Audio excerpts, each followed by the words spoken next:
तेव्हा फळं झाली, गॅस झाला, भाजीपाला झाला, यासोबतच आणखी एका मोठ्या व्यवसायाचा फटका बसतो आहे, तो म्हणजे पीव्हीसी पाईपला.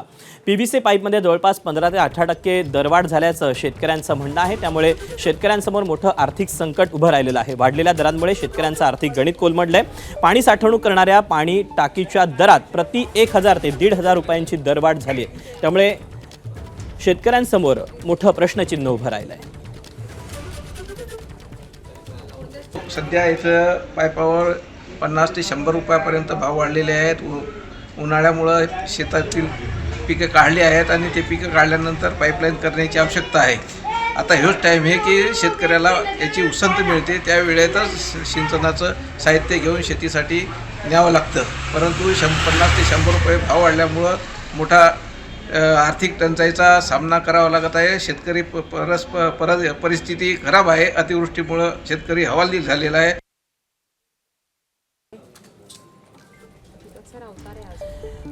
तेव्हा आखाती देशातील युद्धजन्य परिस्थितीचे कुठल्या व्यवसायावर परिणाम होत आहेत, कोणाकोणावर परिणाम होत आहेत, हे सांगणारी ही बातमी होती. पीव्हीसी पाईपच्या किमतीत 15 ते 18% वाढ झालेली आहे. परिणामी शेतकऱ्याची चिंता वाढलेली आहे. आधीच एकीकडे सातत्यानं निसर्ग चक्राशी लढणारा शेतकरी हा संकटात असलेला आपल्याला कायम दिसतो, तर दुसरीकडे आता या युद्धाचे परिणाम शेतकऱ्यांच्या जीवनावर देखील होत असलेले आपल्याला पाहायला मिळत आहेत.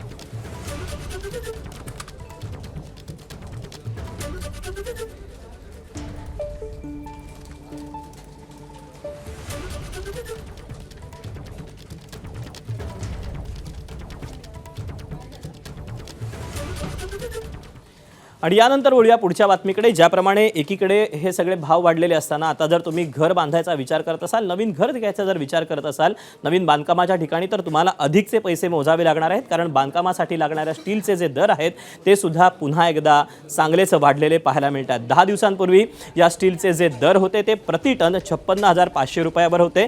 तेच दर आता 61,500 वर गेलेत. आखाती देशातून येणाऱ्या कच्च्या मालाच्या प्रक्रियेसाठी लागणाऱ्या गॅसचा तुटवडा जाणवत असल्यानं कच्च्या मालाची उपलब्धता कमी झाल्यामुळे स्टील महागल्याचं जाणकारांचं म्हणणं आहे. त्यामुळे आयर्न ओरच्या किमतीवर तर फरक तेवढा पडला नाही, परंतु कोलच्या आणि गॅसच्या किमतीमध्ये मात्र भरपूर फरक पडलेला आहे. आणि त्याचा परिणाम आज झाला की हे दोन घटक महागल्यामुळे आणि त्याच्या उपलब्धतेबद्दलची साशंकता निर्माण झाली. त्यामुळे मार्केटने एक अशी रिॲक्शन दिली आणि त्यामध्ये 5,000 रुपयांनी हे दर वाढलेले आहेत. इराण, इस्रायल आणि अमेरिकेच्या या सगळ्या युद्धामुळे कतारमधनं जी एकंदरीत आयात होत होती ती आयात बंद झालेली आहे. आणि याचा जो परिणाम आहे तो जवळपास कच्च्या मालावर होतो आहे. 50% कच्च्या मालाची वाढ झाल्यानं आता जळगावमधले जवळपास 50%हून अधिक जे प्लॅस्टिकचे ज्या कारखाने आहेत, ज्या कंपन्या आहेत, ते बंद पडण्याच्या स्थितीत आहेत.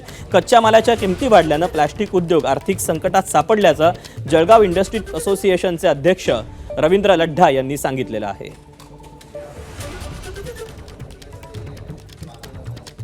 प्रत्येक ठिकाणी जो छोट्या इंडस्ट्रीज असतात, आपण MSME म्हणतो, त्यांच्याकडे तो रॉ मटेरियलचा फार पुरवठा किंवा स्टॉक ते ठेवत नसल्यामुळे त्यांना डायरेक्ट इफेक्ट आलेला आहे. शिवाय हे रेट वाढल्यावर सुद्धा रॉ मटेरियल इझिली अवेलेबल होत नाही. पॉलिइथिलीन मटेरियल जो आहे, जो ड्रीप आणि स्प्रिंकलर, HDP पाईप याच्यासाठी वापरला जातो, त्याचे रेट साधारणतः पूर्वी 90 रुपये प्लस GST होता, आता तो 140 प्लस GSTच्या पोहोचलेला आहे.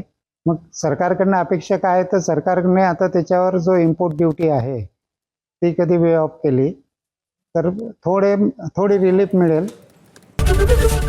ABP माझा, उघडा डोळे बघा नीट.